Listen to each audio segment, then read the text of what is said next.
Run it. I can't take no loss. I don't even know what it costs. I hit the ground, then it go off. Yeah, hit the ground, then it go off. Yeah, I can't take no loss. I don't even know what it costs. Yeah, I hit the ground, then it go off. Yeah, hit the ground, then it go off. Yeah. Welcome, and thank you for joining us on Building Greatness, the Warrior Way, a Westcliff University Athletics podcast, brought to you in part by our 5 C's.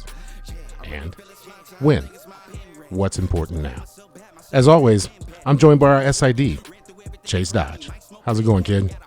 And I'm Will Smith, your Assistant AD of Operations, back with the What's What in Athletics and Culture. Let's check in and get into the game.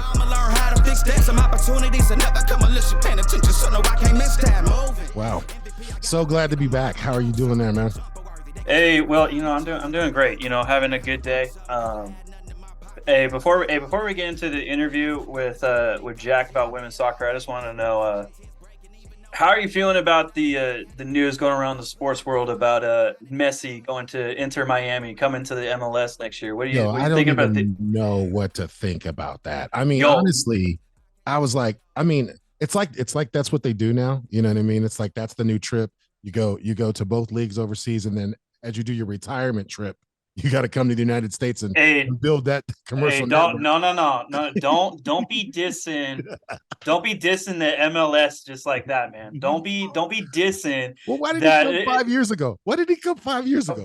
First of all, because he's the GOAT. All right. First of all, time out. Like, we're trying to. The MLS is growing. It's becoming a competitive league. Don't be. I'm taking my talents to South Beach. Come on, bro. I needed you young. You know what I'm saying? And hands down, the greatest. I mean, I salute the man, but man, can I get a few more prime years on American soil? I'd appreciate that just a little bit. I mean, sure, but I just gotta say, like, I've been a Messi fan my whole life, watching him with Barcelona and with the Argentinian national team, like this.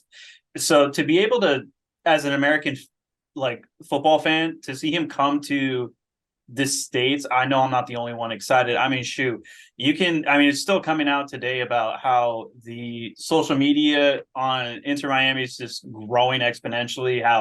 I'm so bummed all their tickets are sold out for all their matches for next year. So I'm already, yeah, within 24 hours of announcement. That should tell you how excited American fans are for having Messi here. But also, I gotta tip my hat. Outside of, like, so America has a good like Central and South American, like, culture here in the US. So to get those fan bases of, I mean, one of my best friends, his family's from Argentina, so you know who he was repping in the World Cup. But just seeing a bunch of that. By the way, South America and Central America, they go hard in the paint with football in terms of showing out to these football events and just cheering it on. That's why I'm a huge fan of the U.S. men's national team. That's why we do not like playing in the Azteca in Mexico, because of how loud it is with those Mexican fans rooting on their team. So it's such a great atmosphere to feel, but that's why I think Messi coming to MLS is very good, because then you have those communities, those Latin communities, being able to finally, maybe in some cases, outside of seeing him repping the Argentinian jersey for them, to be able to see him play in club matches, because for his entire career he was in Europe. Yeah, buddy. It's like a home tour. I was lucky enough to catch a game during the Final Four this year, headed out to Houston, and I actually got to see LeBron play. I'm not a Laker fan, but I am a LeBron fan, and I'm a historic, the history of the Lakers kind of fan. I mean, you cannot love basketball and not appreciate what Showtime meant for the league.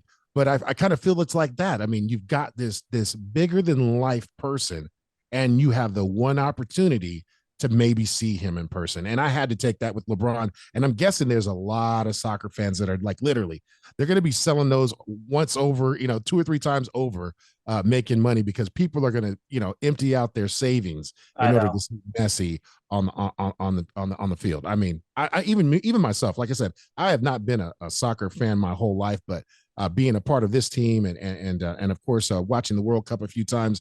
Oh, I would spend some money. I would be the greatest soccer player ever, pretty much. I mean, aside from rest in peace Pele, I'm pretty excited about it anyway around. It well, as a football fan, this is in terms of being able to just for a casual football fan, because I don't know if you guys know the struggle of being able to watch the Bundesliga, La Liga, Premier League being in this time zone. It is brutal. Like Oh yeah, you're waking up at like the 4 4 a.m. a.m., Yeah, 5 a.m. just to be able to catch some matches. And that's before maybe you're just like, dude, I want to sleep in on like a Sunday. I'm going to record the match, but then you accidentally open up social media and it's just like, oh, hey, boom, here are the results. And you're just like, dang it, I can't even enjoy the match now. So being able to witness Messi in the MLS, I know will help grow the MLS because I know it's like that knock of MLS, like, oh, all the all-time greats come here as like the retirement tour because of the quality of play, but like don't get it twisted. Like we got some great quality players here in the MLS where it's now like even some of the members who are playing on MLS teams who are part of like their respective national teams are being able to compete with other top clubs in the world. So in terms of like, yeah, we're not a top four league in the world. Like, trust me, we get that, but we are respectable in that sense. And so I'm excited to see Messi in the US being able to play. Trust me, it's going to be a media circus. It's kind of like Kobe going to China. He was big out in China during the Olympics. Like it's going to be that kind of level tenfold with Messi. He is the greatest of all time in football. that is a And I mean, it's just amazing. Do you know what amazes me is just the amount of fandom that they have overseas. I cannot. The name is missing me right now, but I think it was 2 days ago. There was a guy he signed like a 3-year deal, and I want to say it was like upwards of almost $700 million. And it's like those numbers are just baffling. I mean, baffling. But that just goes to show that literally this is the biggust sport in the world. I oh mean, yeah, and probably by far. there's no comparison. Well, respectively, in terms of I mean, just think about this past World Cup, how many people supporting their teams went to Qatar to see the World Cup. Like it is, you will never have another sport where as like a person of that said nation will travel across the world to be able to witness it. I Like mean, the like I said, it's just the fandom is amazing, and it's contagious. I'm telling you, I've bought in. And besides, obviously, our women's soccer team, I was all in this season. got to see a few games, and it was like, you have those moments in sports, and you go, oh, I finally, I finally get it. Basketball, baseball, martial arts, all those things hit me early. Soccer for me I was like the idiot kid. Wow, they're running around. There's not a lot of scoring. You know what I mean? And then you start understanding the game, and it's like it blows your mind. It's like hockey. You think yeah, you understand hockey but until you you don't. really start to understand hockey. Go Golden Knights. I am Hey, so excited about this league. I mean, really, soccer is my new favorite thing. Thanks, Lily. I got Chase and BP over here going to help get me acclimated to the sport, but I'm not lying. I got goosebumps right now, waiting to see what they're going to do this season. I Coach Jack. I mean, they had a hell of a year. We all know what we wanted. We do. We know what we wanted, but I mean, to go from 10th to when did they ended up being at the end of the season, second or whatever it Oh, was? okay. Hey, you're talking about our women's soccer team. Yeah, Oh my they went to second, so they God. started bottom of the When barrel. does that Top. happen? Does that happen? Well, That doesn't happen. You don't go first from of all, 10 to two. time out. First, like B and I know from where they ended up that season overall just was riddled with like unfortunate events, with injuries, with like accidents that happened, and they just got banged up. Where eventually they only had 11 players Wow. to be able to participate. So like Like Iron Man football kind of, you know what I mean? exactly. They got to do So like everything. so people who were around back then were not shocked because it just unfortunate circumstances, and then to be able to second, I wasn't shocked by it. I know The first everyone two else games of the was. season, they scared me. I'm not going to lie. I wasn't sure what the Yeah, heck happened. For by the third game in, I'm like, I don't understand even more. But then all of a sudden, man, the momentum, the rhythm kind of changed. You could see their faces change. The confidence, shoulders were back. And then next thing you know, they went on this 9-something run. Um, oh man, it was incredible. I can't wait to talk to the coach and really get some insight on how he was feeling and what they put together because no, I to know, be I on the can't wait. sidelines, man, can't wait. It was really fun to see him on silence. But before we get into that, you dropped a little, something in What your little happened? speech. What What happened? happened? Uh, what about the Stanley Cup playoffs? Oh, With the Panthers and the Golden Knights. What's going I, on in that realm? I do not want to count my eggs before they're hatched, but to come out 5-2 and then to follow that up with a 7-2, I know. it looked like really that there was nothing that the Panthers could do. Um, every puck kind of just went the Golden Knights' way, and then anything that was like an effort play, oh man, the Golden Knights put it out there. The Now, effort now, was now, now, here's a quick question. Where were those first two games played? Were they? oh yeah, they were homegrown, baby. No, They're homegrown. so they're in Vegas, right? 100%. Yeah. Yep. How do you think do you think they'll sweep the series out in No, Florida? no, I don't.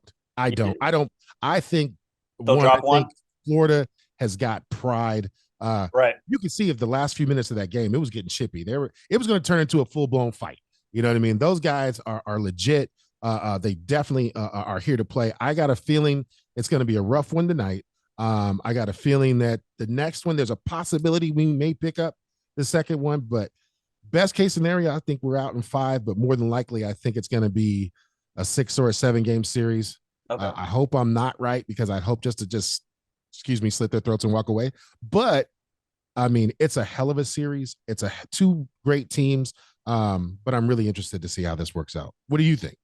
You know what? I like how Las Vegas is doing things. I think they have a good chance to go 4-0, but just like you said, like Florida has a sense of pride in their culture that where I think they'll be able to take one, especially hosting.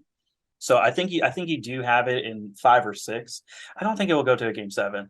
I don't think it will happen.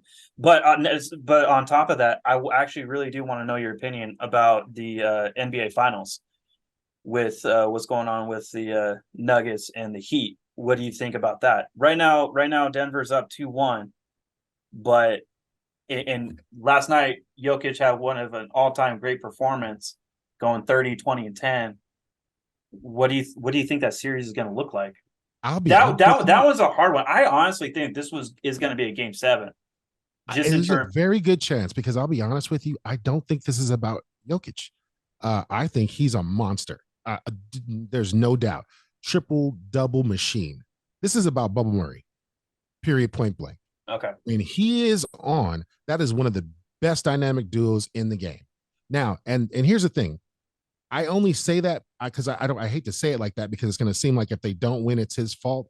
They could use an additional piece because he shouldn't have to be carrying that major load. But when he is able to, he usually does well. And like I said, even on his off games, if he could develop a little bit more facilitation, helping Jokic out, I think there's a stat out there that if Jokic ends up getting less than 4 assists, they're going to lose.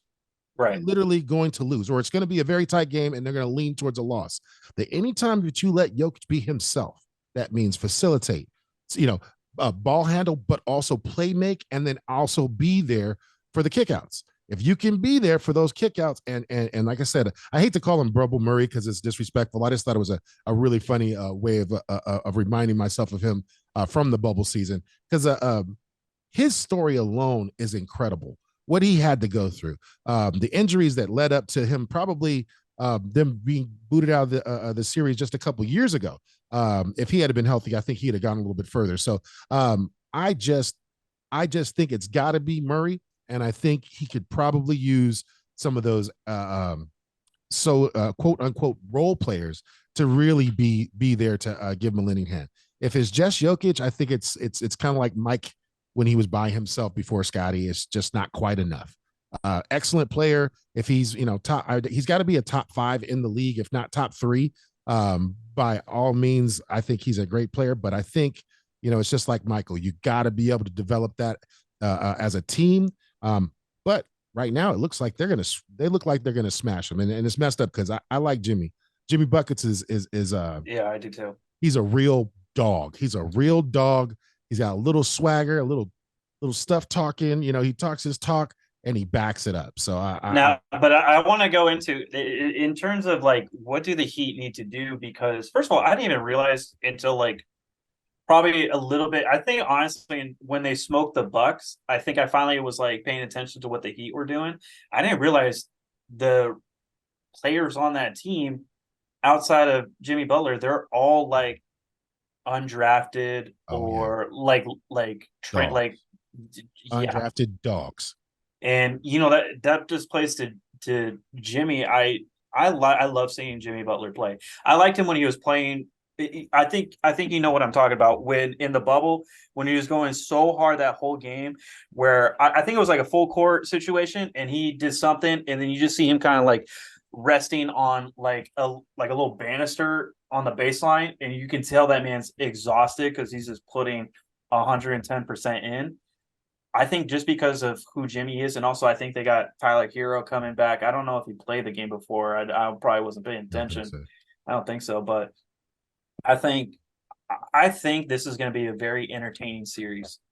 I mean, he's got the tools. Like I said, I think Miami has a shot. I think Spo is, if not the best top 3 coach in the league. I think Pat Riley, the Godfather, has built a culture there that is just top notch. So they're dogs. They work hard. They do all the things, all the intangibles that you need. But unless Adebayo really, really elevates his game, and I think honestly, it's going to sound kind of weird, but I think they need to take Jokic down low and beat him up a little bit. You let him stand around the elbow and play stretch 4. He's going to pop shoot. He don't even jump in the jumper. It's like the least amount of effort he has to put out is to turn around and put the ball out. But if he's down low, but he hits those. Oh, he does. Don't get me wrong. Yeah. But the percentages will go right. So I think the best 3-point percentage in the playoffs right now is like it's like 39% or something like that. So there's going to be some room. But I think if you take him low, make him work really hard, make those legs a little tired towards the end of the game, he's less likely to just blow your head off with 3-pointers and corner shots. The dude is a beast. I mean, he is a beast. Have you ever seen these pictures that are going around the internet of him as a kid? Yeah. Little tubby little kid, little rolls and everything. He kind of looked like a Caucasian version of myself when I was that age. If I'd have seen that and somebody had told me this is what the look of the number 1 player in the league is, I would have probably gone to the gym a little bit more, because I'm sorry, he doesn't look like a world beater. You see some of these players are like, Adonis, take your shirt off, got abs on their chest. He does not. He was hitting weights. I'm like, when did he hit some weights? I don't know if he ever hit any weights, but the dude is a monster. He is a monster, and really, it's fun to watch him play. He reminds me of Bird a little bit, but a little more shake, a little bit more shimmy, and a little more swagger. I'll tell you what, don't do too much because his brothers are coming out of the stands to come see about you too. So he's got backup. You got to watch yourself.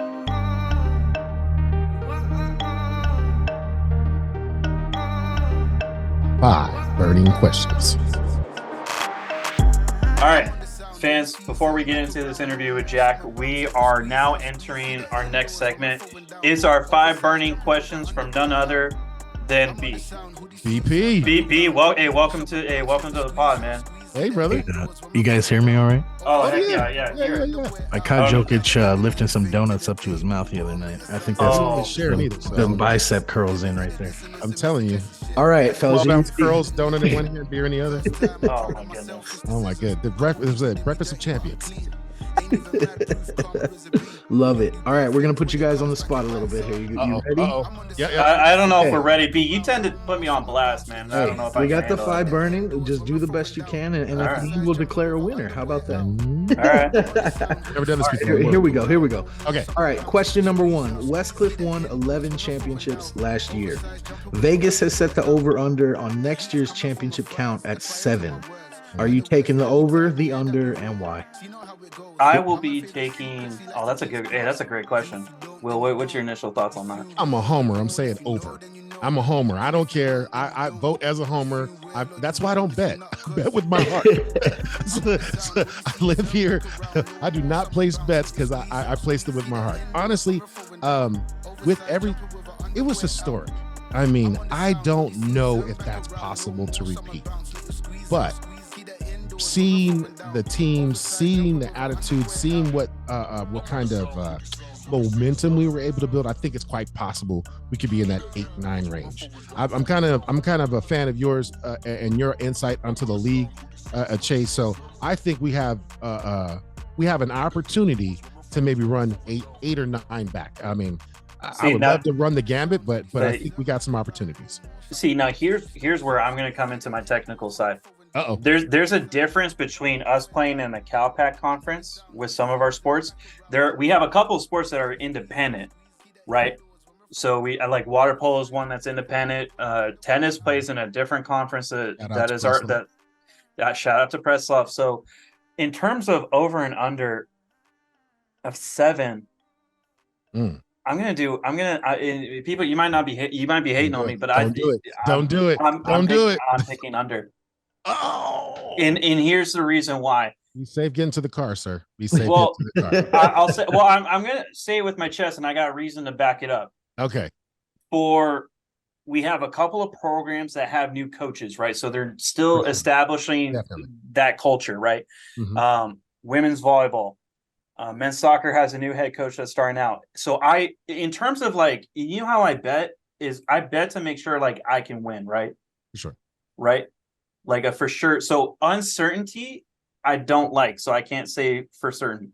I know that all of our programs are going to be super competitive, but in terms of championships, I just don't know. And off the top of my head, I can pick a few champions right off the rip.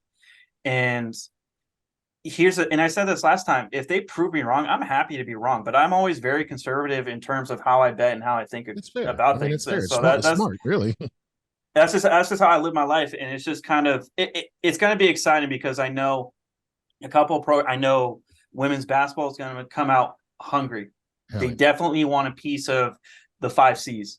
Men's basketball, I'm not so certain. They had great momentum, and I'm going to be honest, they did have some form of luck in terms of how the postseason shaped. Of course, where we ended up playing UC Merced in the finals, but in all honesty, in that postseason tournament, the championship final was actually Merced and Antelope Valley because Antelope Valley was the top dog, and that match was very close, a lot of back and forth. That one was a battle.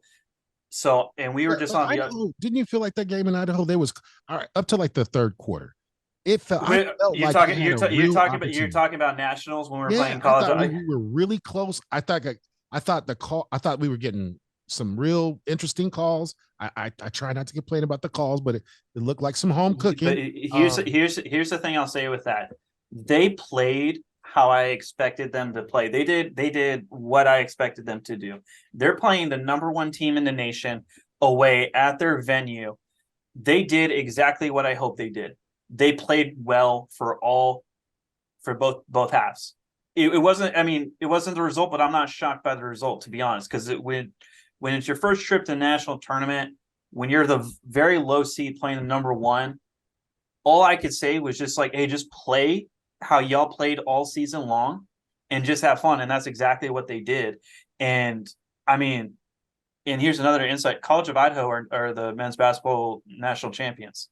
Yeah, they are. That's why I said that. That's why it was surprising. I don't want to say it was surprising because I did expect them to come out really with a chip on their shoulder, ready to show up and really give them the business. But I promise watching that game, I could smell the home cooking. And then I think it just came to a kind of crescendo right in just at the end of that in the middle of the third quarter, middle to end, and then it just kind of got away from us.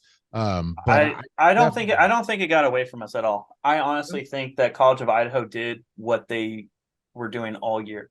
That's what I think you said when we talked about it before. It was like if in a war of attrition, they tended to be a better fourth quarter team all season long, as far as the opponent was.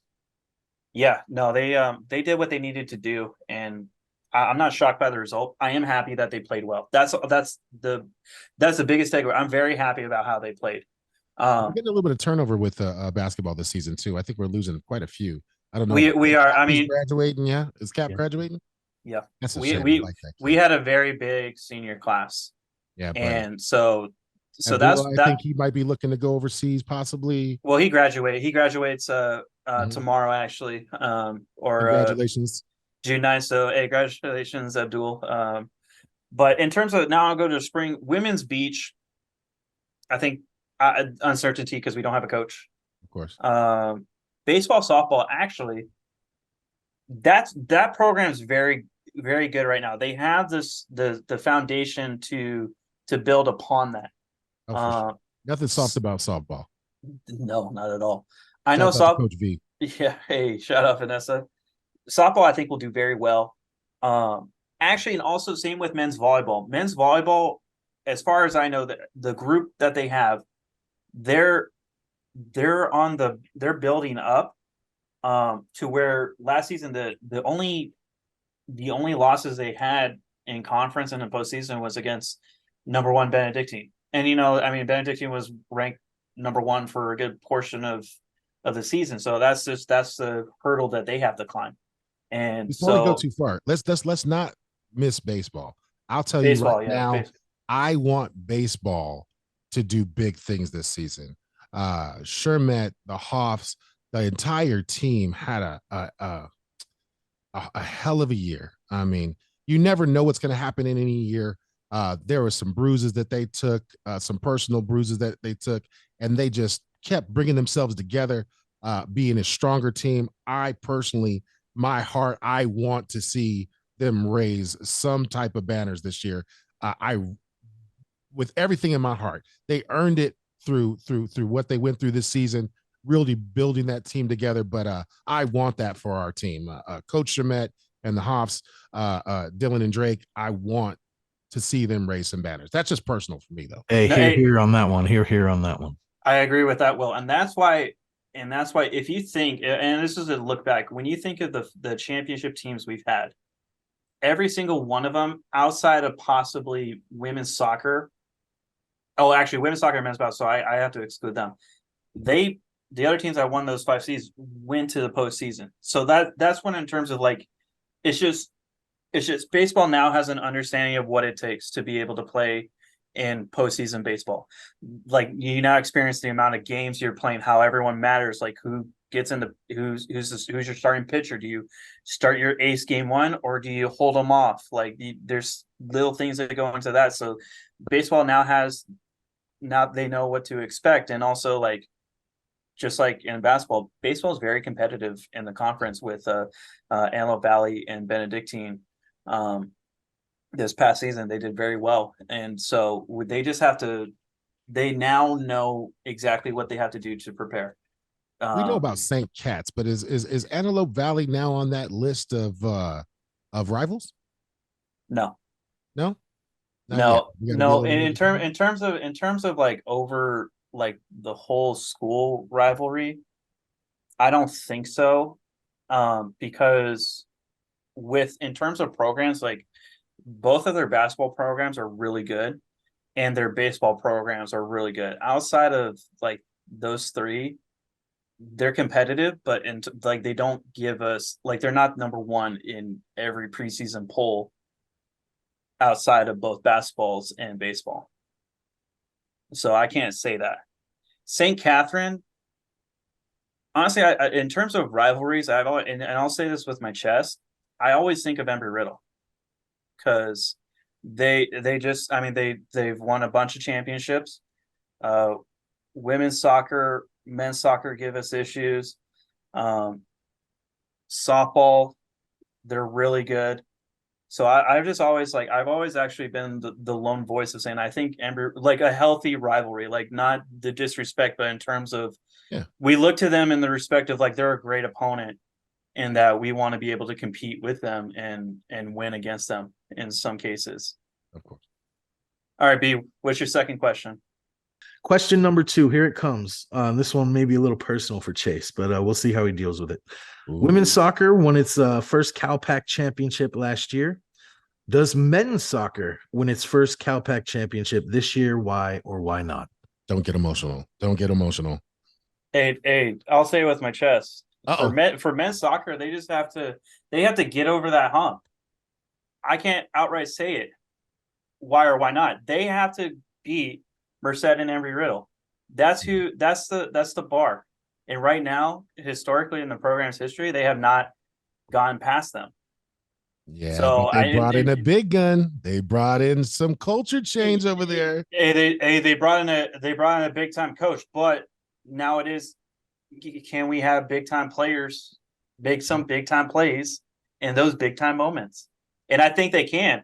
But I'll put it this way: with Coach Dodge's history as at the collegiate level, another Dodge, right? Coincidence, I think.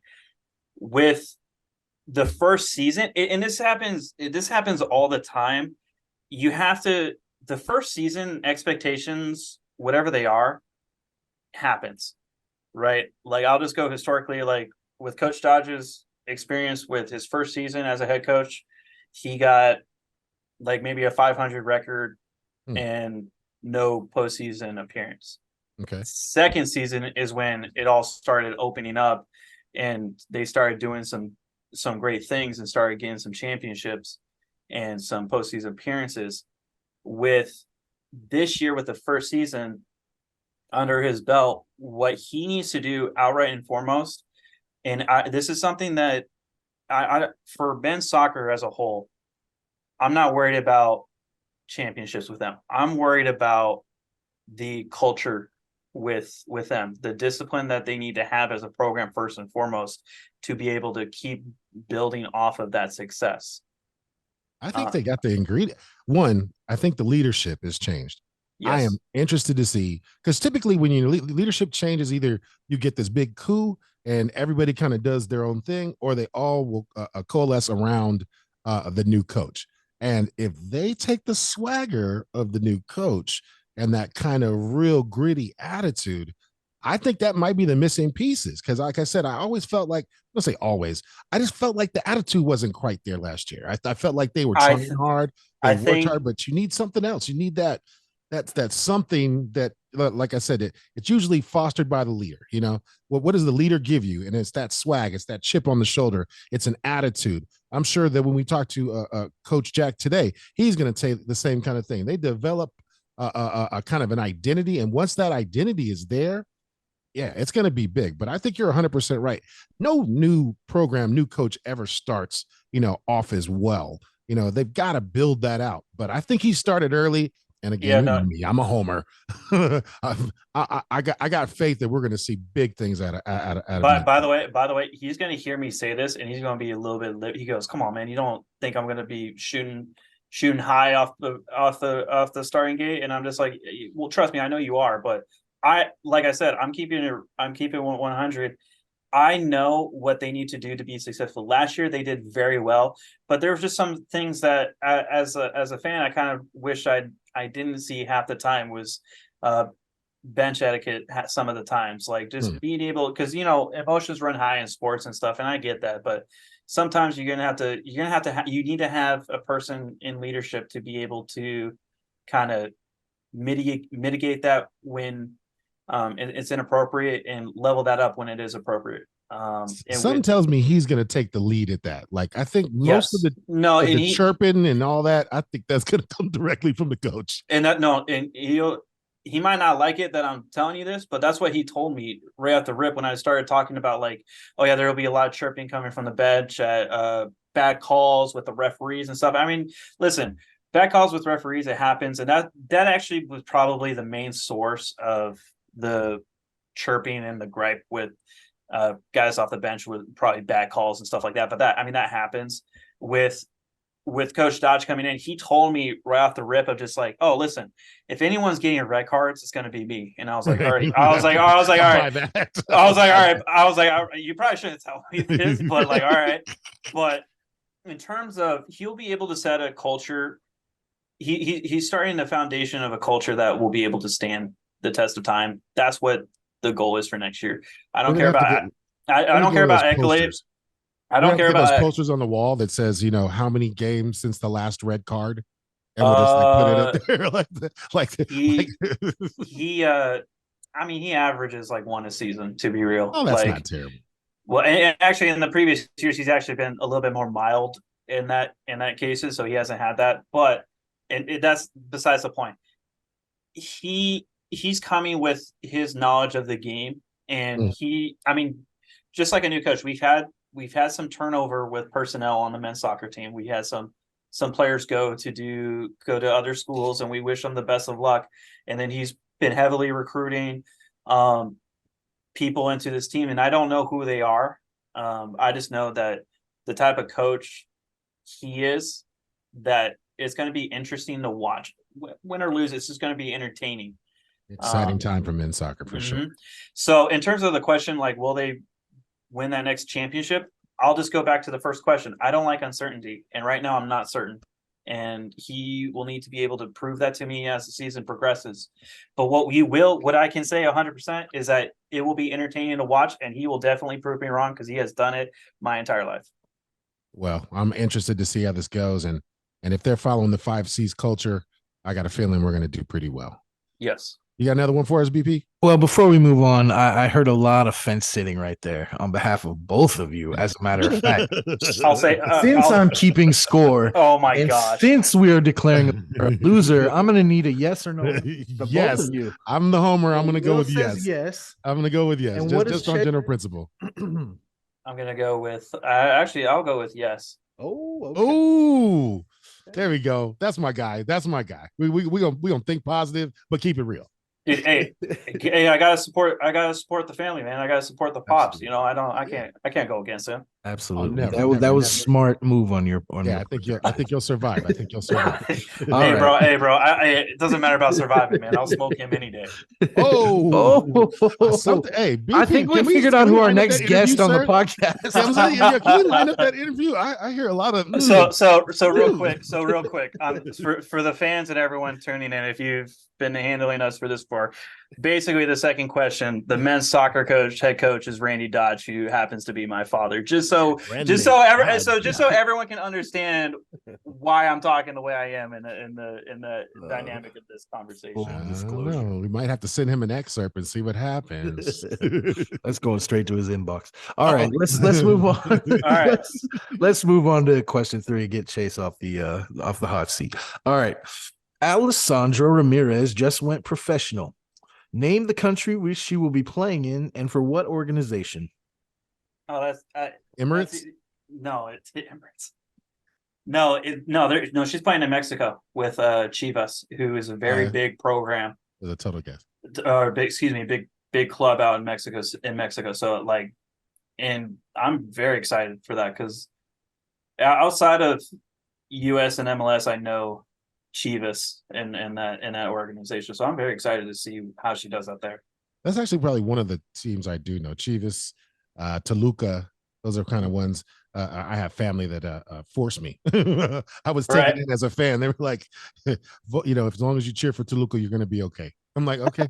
All right. I understand. Hey, yes, ma'am. That was a quick one. I just didn't know. So she's going to play for Chivas. Mm-hmm. How did she get there from here? That's a very good question. Amazing things, huh? I know we're about to talk to Jack, but she was actually the one who scored perhaps the most important goal last season. Yeah. In that semifinal round against St. Cat, she was the one that tied it up with 5 minutes left. And let's not forget, she's a backline player, and she scored that goal. She basically took over and said, "We're not losing this thing." That's pretty awesome. I mean, that's not pretty awesome. That is awesome. And the fact that we're going to start getting a reputation for building, professionals, not just collegiate athletes, but professionals.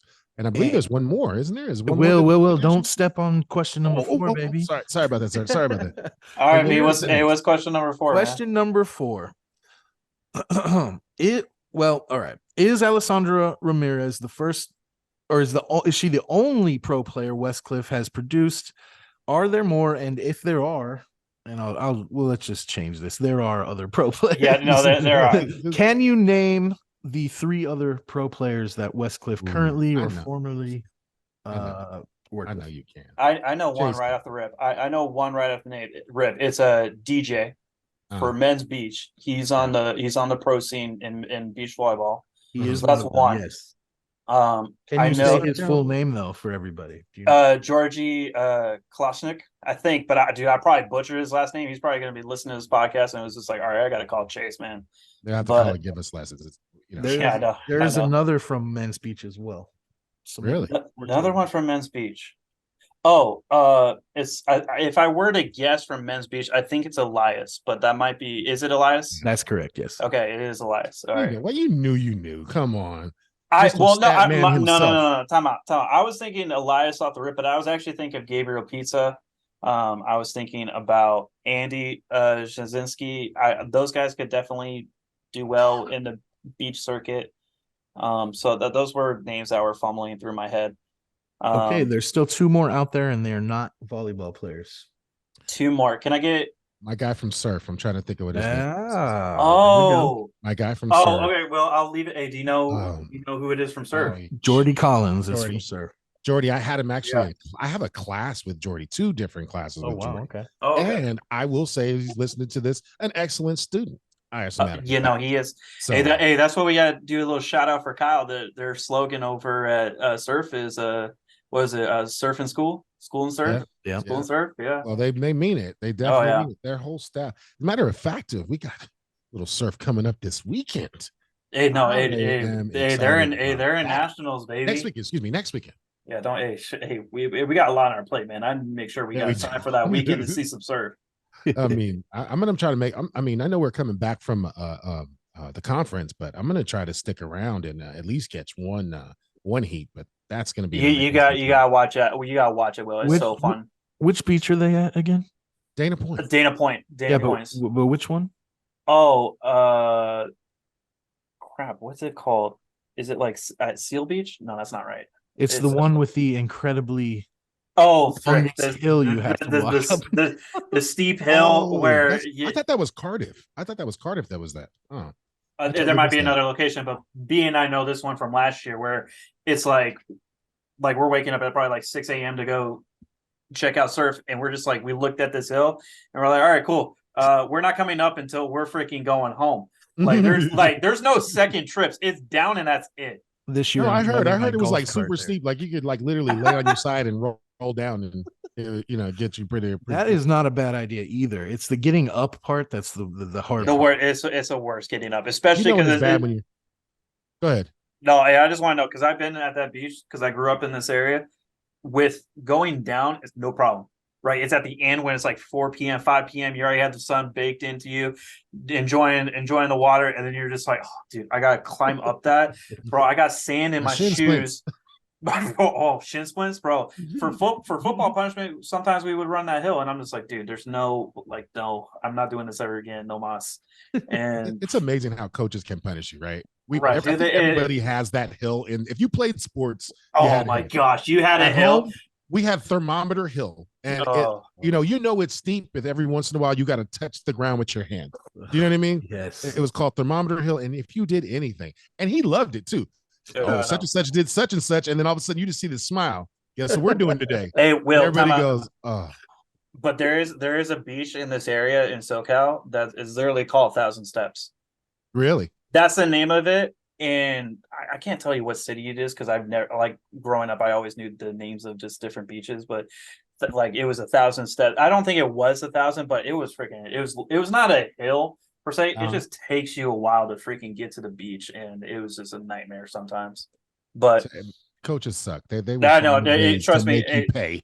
Coach, athletes always, like we were saying, there's always a hill. And growing up, you're just like, dude, especially when I went back to my hometown, there's another hill in our area. when I went back home and I'm just driving around, I look at that hill and it's like flashbacks. It's like, oh, dude, thank goodness it's not Saturday at 7 a.m. running up that they got hill. 1,000 steps in Laguna Beach too. Yes, that's the one. Oh wow. Yeah. One, Laguna Beach is gorgeous. First of all, absolutely. I mean, just epic. But you know what I need to do? I need to go find these places and start walking. Yeah, no. the podcaster in me is not in shape. I need to get back into the sports side of things. I'm gonna get in trouble the older I get. I need to go find those 1,000 steps and get some steps in. Oh my goodness. Hey, but going back to your question, B, I think we're missing one, but I don't know who the last one is. Should I just say it? Let's just say it. I don't know. Who you got? Era Fontanilla, currently playing pro soccer in the Philippines. Oh, that's right. Okay. Goalkeeper. Wow. Well, hey, building champions. Westcliff University, building champions. Let's go. Let's make it pro. All right. So 5th question. I'll just full disclosure. You guys are tied heading into the last question. Oh no. We'll see who produces down to the wire the best answer here. All right. Okay. Here we go. All right. I've looked into my crystal ball, and it turns out that 3 Warriors will be selected first team All-American next year. Who are they and why? Oh wow. Okay. I'll take the reins off of this one. For All-American for first team. This is going to be a tough one just because some of our actual All-Americans have graduated or are moving on to some bigger place. I think Christine Torvaldsen for women's soccer, because she was just labeled an All-American honorable mention this past season. She's a good solid pick. I don't have one for basketball. Men's volleyball. I'm not going to say first team All-American, but I will say an All-American honorable mention with Gabriel Pizza. That's a good solid pick for me. And then third is I'm blanking on his name, but men's tennis. I think it's either actually I think either Max or Felix will be a next All-American for tennis, because they're kind of underlooked. Like the men's tennis team this season were solid all around, but Felix and Max were part of the team the year prior. They produced solid numbers. They're both all GSAC. And I definitely, especially how they left the national tournament this past season and how well they did in the quarterfinals, I think they can produce and do great things next season. Now, what is the okay? See, I'm not going to get it right. Now, what is the stipulations? All-American? Does Surf have an All-American? No. But I'm including all sports here. It doesn't have to be technically an All-American. It just needs to be a high-level MVP. Is Jordy graduating? No, he's a freshman. No, he's a freshman. So I got Jordy. One, I love Jordy, so I'm going to take him. 2, and I don't know if he's coming back, and this is just a feel-good story for me, and it was Harrison in track and field. I met that kid at the beginning of the season, freshman, just got here from Massachusetts, learning how to be on his own, learning how to, get through school and get to practice. And at first I wasn't sure. I was like, hey, this is a younger kid, I don't know if he's going to put it together. But I talked to him a few times just mid-season. He called me a couple times. We got to talk. By the end of the season, he had elevated his grades.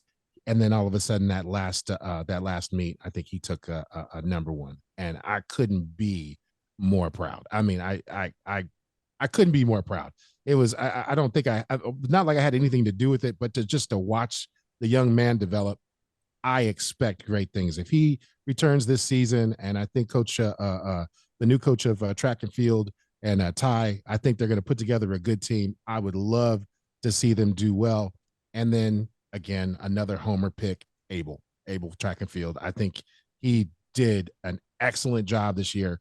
When I met him the first time, he just seemed like this really happy-go-lucky kind of kid. He came out one season. They needed to do some long distance running. He came out and ran with the team. I know. And he just progressed throughout the season. And then that last meet, he really showed what he was all about. He really showed his 5C spirit. And again, I'm a homer. I was lucky enough to travel with some of those teams, so I'm partial. I loved what volleyball did, and I could think of a few beach volleyball players that might be on that list. But between Harrison and Abel and truthfully Felix and Jordy, I think those are prime candidates for All-American. Quick little story about Abel. He won a Cal Pac championship in an event he doesn't usually. Yeah, that's not doesn't his, even. No, he doesn't. That's not even his main event. Shout out to Abel, bro. Yeah. Great season, brother. Great season. That is absolutely outstanding. Okay, fellas, you're gonna hate me for this, but you ended in a tie. Actually, Okay. Correct. How do we the correct. You both got one correct on the final answer. The correct answer for next year's All-Americans are Christine Thorvaldsen. Okay. That. Jordy Collins. Will got that. Awesome. But you both missed my guy, and I'll give you one last chance here. This player is currently on the baseball team. Baseball. Okay, wait. Time out. Hold on. Pitcher or player? Pitcher or player? That's the only question. It's a player. Okay. Yeah. And I just saw him recently, and Okay. I think if we're thinking about the same person, I might be wrong, but my first initial reaction is Caleb. Okay, Will, do you have a player in mind? I'm trying to think of his name. And you can pick Caleb as well if you want to. What was his name? I think he was an All-American this year, though. Unfortunately, I think he graduated. You can't pick Yuli. He don't pick Yuli. Yeah, I think he graduates. But he also already got that award, so I don't know if that's cheating or not. If he has eligibility left and we pick him again, I don't know if that's cheating. I actually think he's gonna try and play some pro ball. So really, hey, good for you, Yuli. Definitely well deserved. Great career. Who do you think, Will? Because the problem with it is that most of the team graduated. I know that's like I'm picking graduates, man. But there is one All-American on that baseball team next year. So and he's not a pitcher. He's not a pitcher. So it's not Brandon.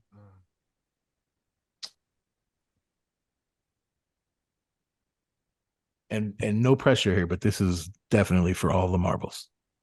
Simon Tabello. I don't know. All right, you guys ready for the winner? Yeah, go ahead. Chase won the first one. The answer is Caleb Castanchoa or Castanchoa. Sorry. Yeah. Caleb hit. Caleb actually had a 1 point higher batting average than Yuli last year. Little known fact. Really? And he won first team all Cal Pac for designated hitter.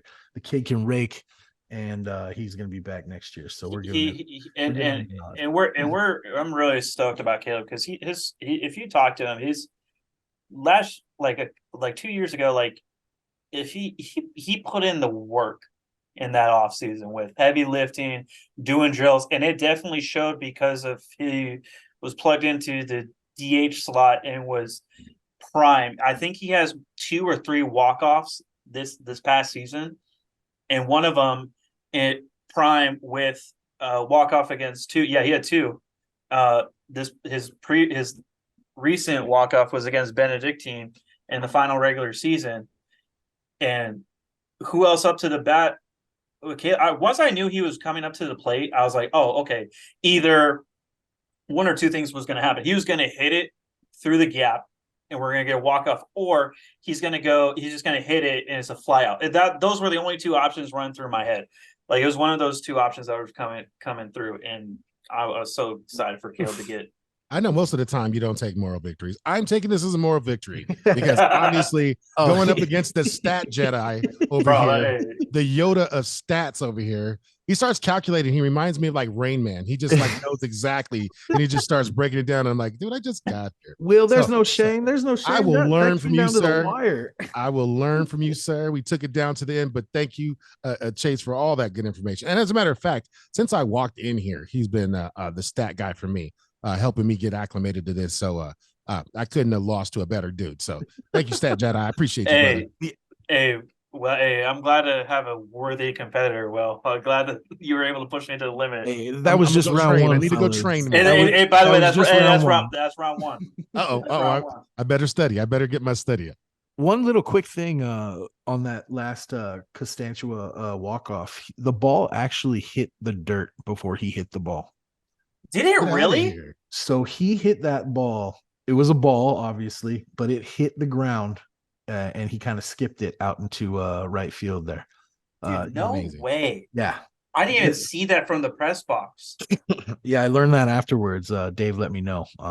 So Oh my just gosh. remarkable. Put that on a reel, right? Put that on a reel.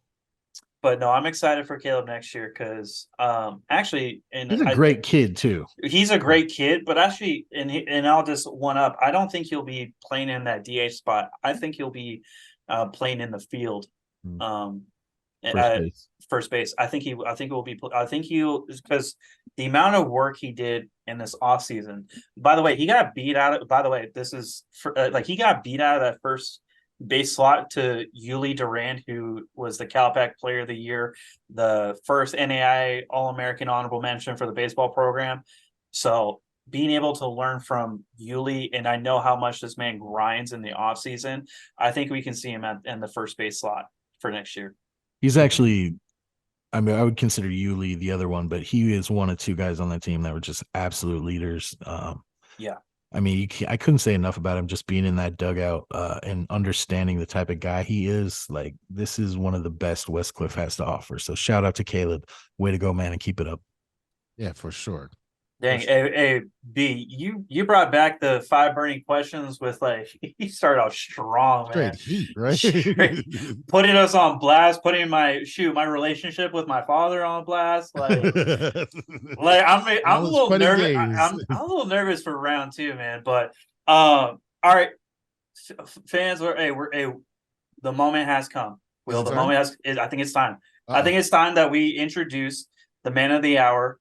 Talking to our 5C's head coach. Hello. Jack Gidney. Let's go. What's up, coach? Thank you. Nice to be back, mate. Nice to be back.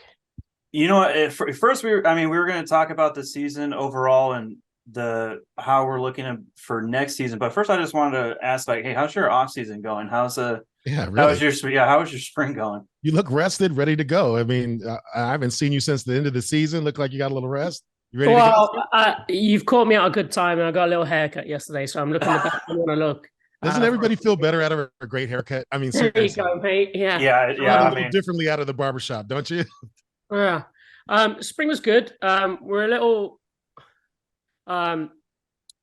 less on the field this spring, and we've lost quite a few bodies. I've mentioned a few times in different things.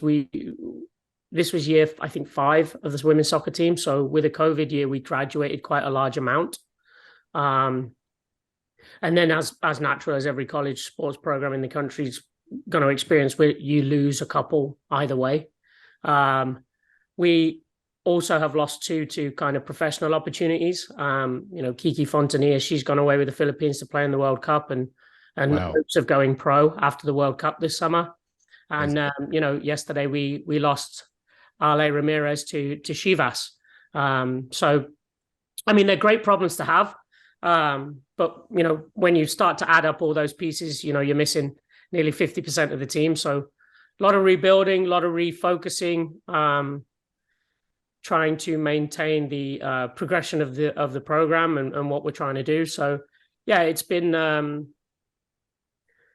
a different focus for the spring, but we've been productive.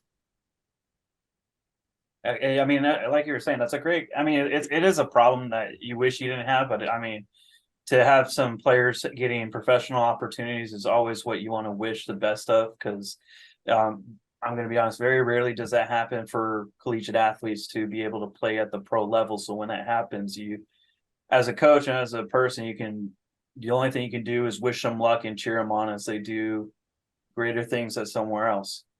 Absolutely, Chase. And, to go back to when I was on here last and we talked about the team of misfits and people who've fallen out and dropped out the game and bringing them back in, for them to come back in and be successful and get some love back for the game, but then to progress on, it's very rewarding for us as a staff, because that's, they could have stayed out the game if it wasn't for us. So, we're thrilled for them.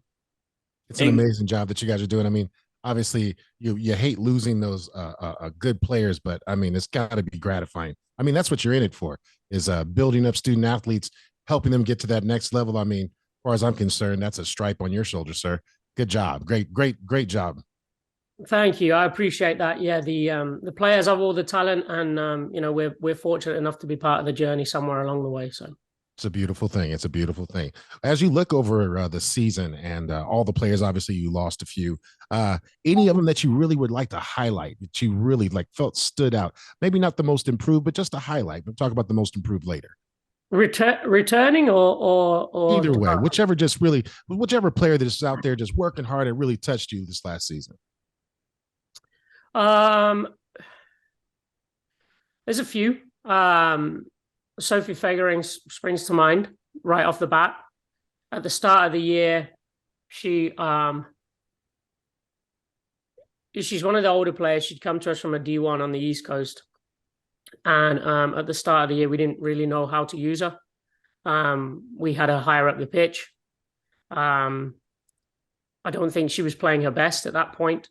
And so she kind of dropped out of the team. Now, as an older player with her experience and pedigree, it would have been easy to kind of throw tantrums or get upset, but she took it all in stride.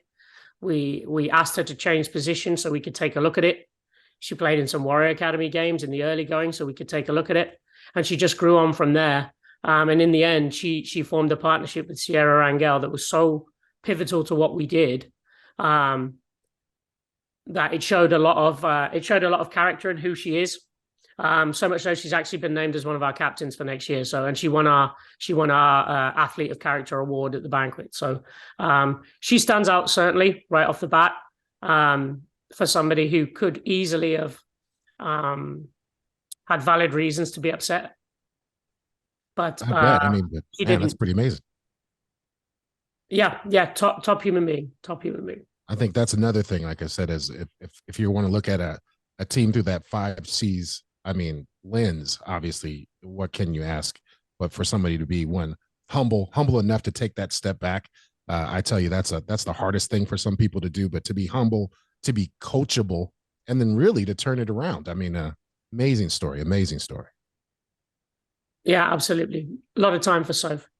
I'll throw Marima in there as well, because if you've met Marima, you know her character. And she wasn't always in the team. She was in and out. She played some games, she didn't, but you knew she was there. What a human being. She will leave a massive hole in our program, that's for sure. We wish her luck and hope for great things in her future.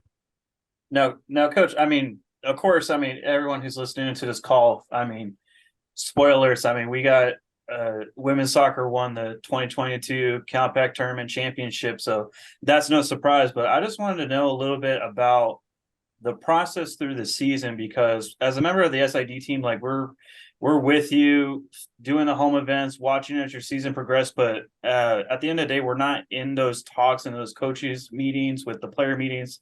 I wanted to know how you guys were able to establish the culture of the program going into the 2022 season, but also I wanted to talk about how you guys were able to kind of bounce back from, all in all, a kind of a shaky start to the conference season, going 1-2 to eventually going, I believe you guys finished the regular season, I believe 9-3 or somewhere around that range. So talk to me how you guys were able to bounce back from those first 2 weeks of the conference season. Yeah. Really interesting, real roller coaster. We brought in a lot of bodies when we took over in February of last year. So going into the fall, we had kind of 50% who we'd brought in and 50% returning.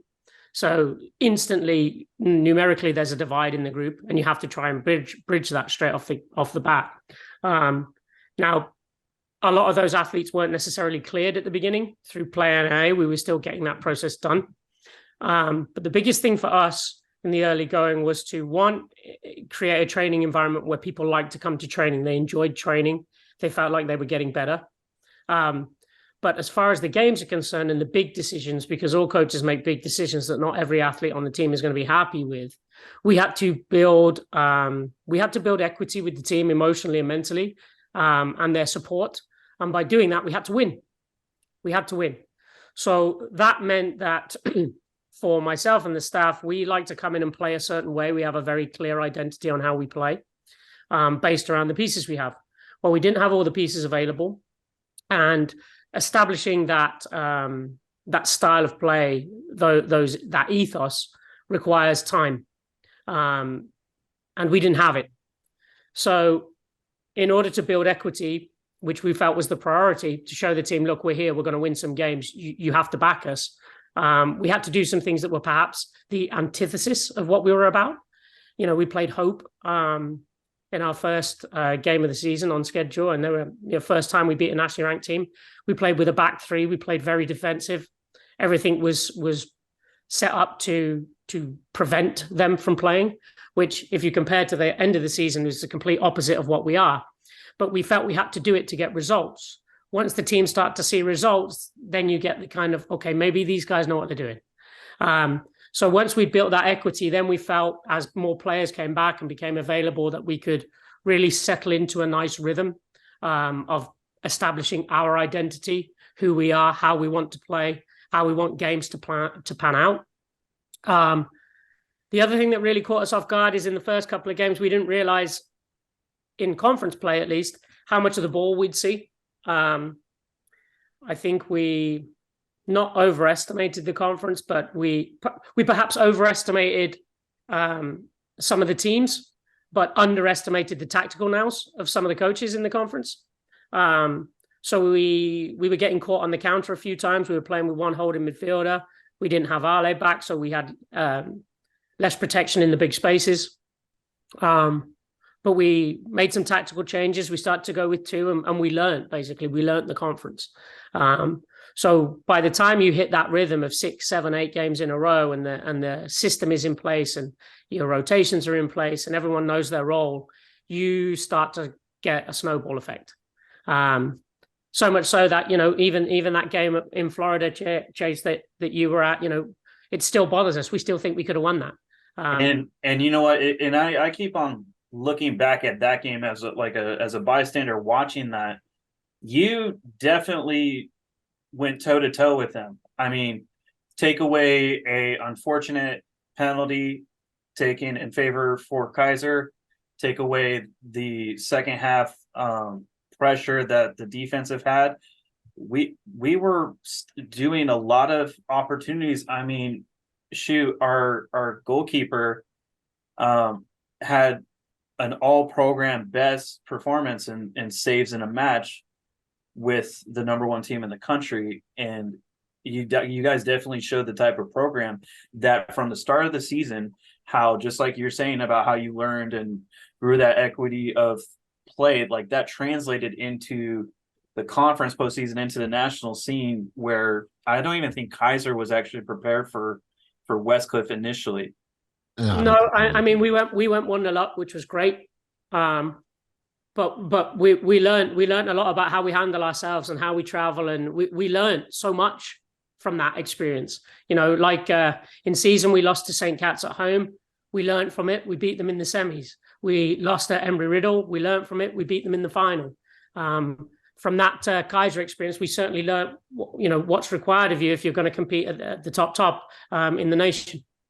It's amazing what you guys were able to do as a fan, casual fan at best. I don't have the chops that Chase has in soccer, but to watch what the season developed, it was amazing. It had me riveted the whole year, and really, I'm excited to see what you're able to put together this year, being that you spent that time building that identity, getting that buy-in, and of course you do have some turnover that you have to adjust for. Do you feel like you have that good foundation ready to start this next season, ready to go? Yeah, we feel ready. There's still perhaps 1 or 2 more pieces we'd like to bring in if we can get it done. But we feel very good about the squad. Some very high profile players coming in. And then also some players with good experience, good leadership that will kind of drive the culture of the group forward, and the training environments and how we behave, and all that kind of stuff. You're always trying to improve. Winning a championship was phenomenal. And takes a lot, but 100% retaining is harder. It's 10 times harder retaining. It always is. And I will say, as a staff, And like I said, we weren't able to travel with you, but the one word that comes to mind about what you guys did and how we felt about it was pride. There was a real sense of pride in what you guys were out there doing. And again, we're excited to see you guys work this year. Your expectations obviously are higher every year that you do well, but we were proud of you guys, and we are really excited to see what you're able to pull off this year. I appreciate that. Yeah, thank you very much. I mean, I just want to quickly, I mean, just for the fans who are tuning in to listening, I just want to list some of adversity is used a lot when you're describing programs that had started rough and then did well. But I just want to let everyone know, just to listen to what I'm talking about. So beginning of the year, we started with a team that was nationally ranked, had to change the game plan, won that game. Didn't start very well in the conference, adjusted. But at the tail end of the season, before postseason occurred, the women's soccer team, you guys played, what was it, 4 matches in a week in like 7 days or something like that? 4 in 7 days. Yeah, four conference games in about 7 days, which had to have been brutal on everyone involved in terms of making sure that everyone stayed healthy enough to be able to compete in that. But also, that also helped you guys out in postseason in the conference tournament, because, I mean, just talk about those 2 games, the semifinals against St. Catherine and that final match against Embry-Riddle, hands down is probably the top 2 best games in Westcliff women's soccer history, purely just based on with St. Catherine down 1-0, we're able to get the equalizer to force the overtime and then get the win.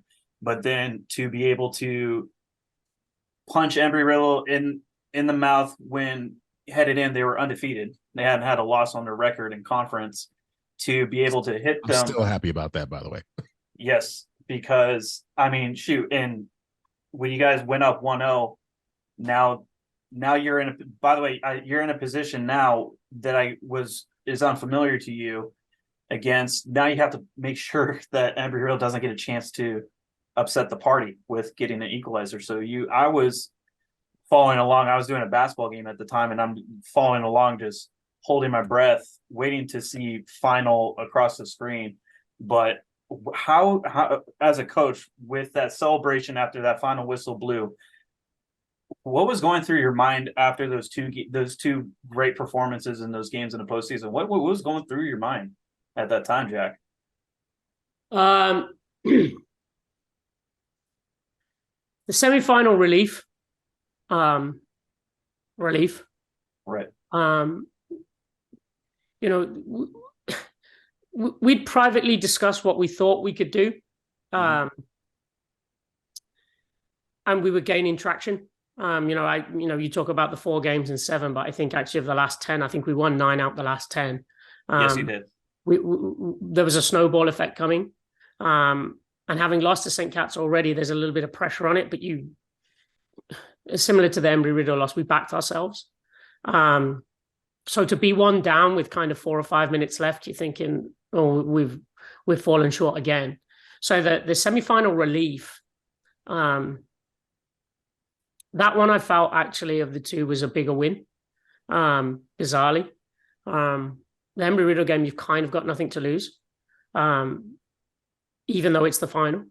But certainly relief against St. Cat's. They caused us some issues. Embry-Riddle was a strange one, because although their record was what it was, and they're an excellent team, I said multiple times, I felt we were unfortunate in the game in Arizona. We had a keeper error, and we struggled with the altitude in the 2 games in 1 day, and it just wasn't a great day for us. And they scored the second late. So we always felt we had a chance. But at the end of the game, it's just adulation, really. I mean, 1 for myself and the staff, but 2 really for those seniors who've been here and had 2 or 3 different coaches, and it's been a bit topsy-turvy for them. Real massive relief for them, and the staff members who are here. You kind of go numb. I mean, I want to say I enjoyed it, but I didn't. I was happy, but right.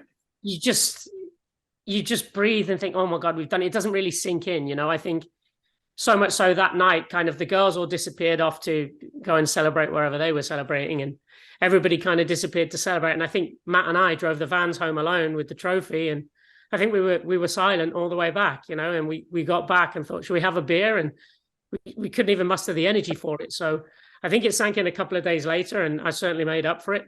But on that night, it's certainly that last 10 minutes as well. I mean, you said you were holding your breath. I couldn't imagine what you were feeling in that moment, because like you said, it's normally like you realize after the fact, you're like, holy cow, I just did that, or like we just accomplished that.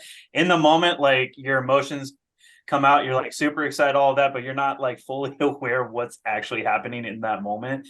I was just sitting, I was doing a basketball game, wishing I was there, and I'm following along. And right when I think we were at like halftime, and yes, Brandon just messaged me about how like Embry was definitely pushing our defense, trying to see any holes. And a little tense at the end as well, little tense, but you know that happens. You're in a championship final. That comes with it. And I remember distinctly once I saw, I believe our Deontay. Hey, it was just like, hey, we won. And I went, let's go. And like I shouted, and everyone kind of was just like looking at me kind of awkwardly, because we're at halftime with basketball. By the way, like I think we were down at that point or something. Like it was a close game. Like people were like, dude, why is this guy just celebrating? And I'm just like, I don't need to worry about you. I'm more focused about our women's soccer team hosting a banner and a trophy. I was super excited for you guys, and I can't wait to see what you guys have in store for this. Well, I'll tell you what, Chase, I guarantee no matter how loud you were, our men's team on the sideline that night were loud. It was like being back at home. That's gotta be a great feeling.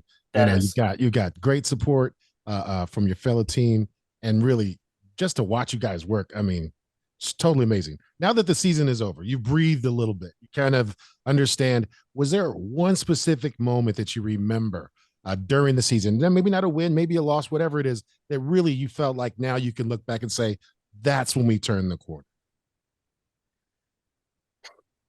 I wouldn't necessarily say one specific moment, because there's so many ups and downs, like particularly that end of the season. Like, you talk about the 4 games in 7 days, not just the health, but the other teams were winning games as well. So it was putting pressure on us. So there's so much pressure on those games, like not just physically, but the mental battle we were under to make sure we got the results. But the Soka game away, kind of when we were just starting to hit the stride where we won 6-0. I mean, that night, the girls were absolutely outstanding. You saw the style and the system, and it was a good field, nice conditions. That night in particular, they were absolutely unplayable. And that was the night we kind of left and thought, yeah, we're going to do something here. Now, Coach, looking forward to next year, what kind of additions did you add to your schedule? Any kind of surprises we might be seeing? And also, how are you going to personally prepare for the conference start of the season with Embry-Riddle? Instead of last year where we played them near the end of the season and in the tournament, how does it feel to be able to play them right out the gate? Yeah, it's like back-to-back finals. I know, right? It's just like it's like you're looking at yourself like, hey, didn't we just see you guys? Yeah, it's a blessing and a curse. I mean, our preseason this year, we're all NCAA teams, basically. Last year, and Hope, who are obviously a very, very good outfit. Last year, we played teams where we felt we had to get results to build the equity and then try and force a style later.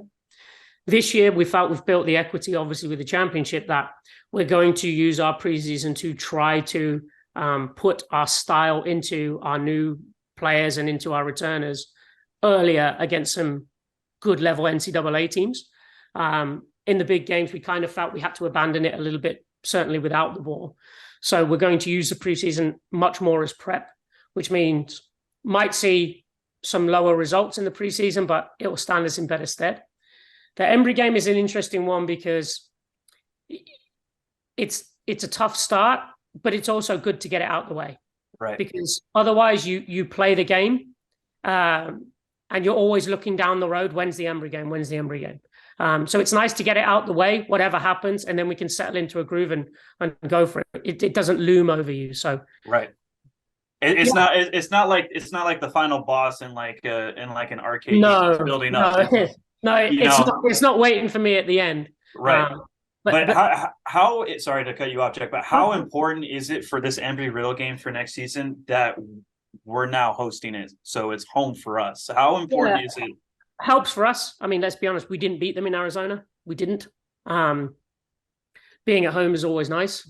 First game of the season is interesting. I mean, they'll certainly have an emotional edge, perhaps, because of what happened last time.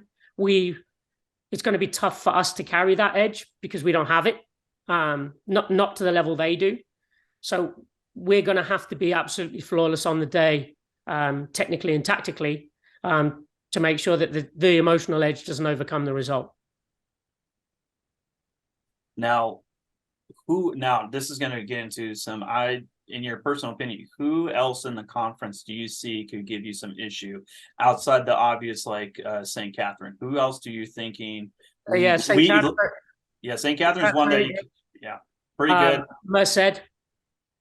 Merced have some very good attacking talents, some really good attacking talents. So they're always one we look out for. Those, I would say, Merced, Embry, and St. Cat's are the three that you look at that you think, okay, that could be your conference Final Four.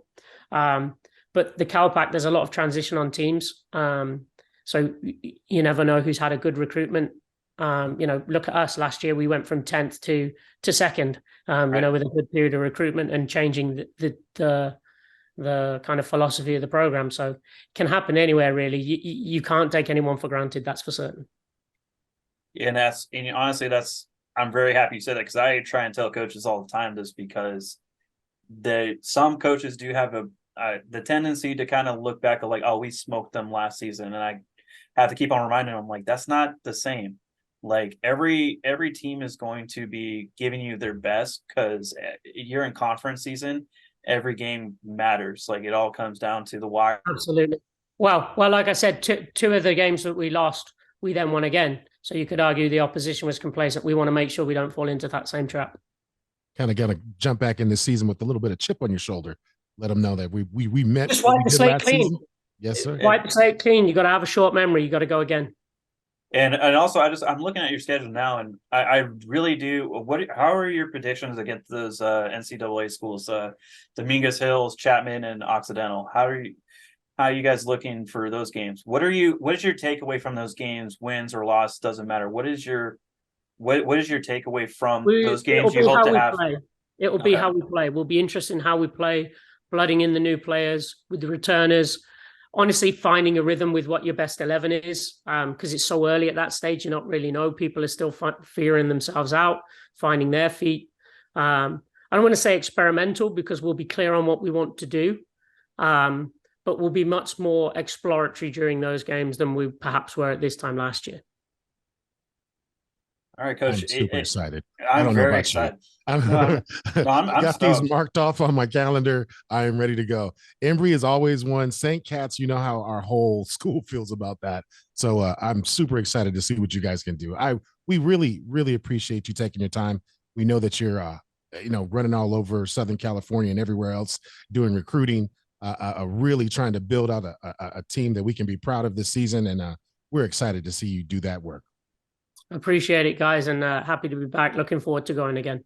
Well, I think for one way or another, we're going to figure out how to connect with you during the season and get a little update. But again, a lot of pride around here for what you guys did last season, and a lot of excitement for what you guys got coming in the future. So thank you so much for your time, Coach.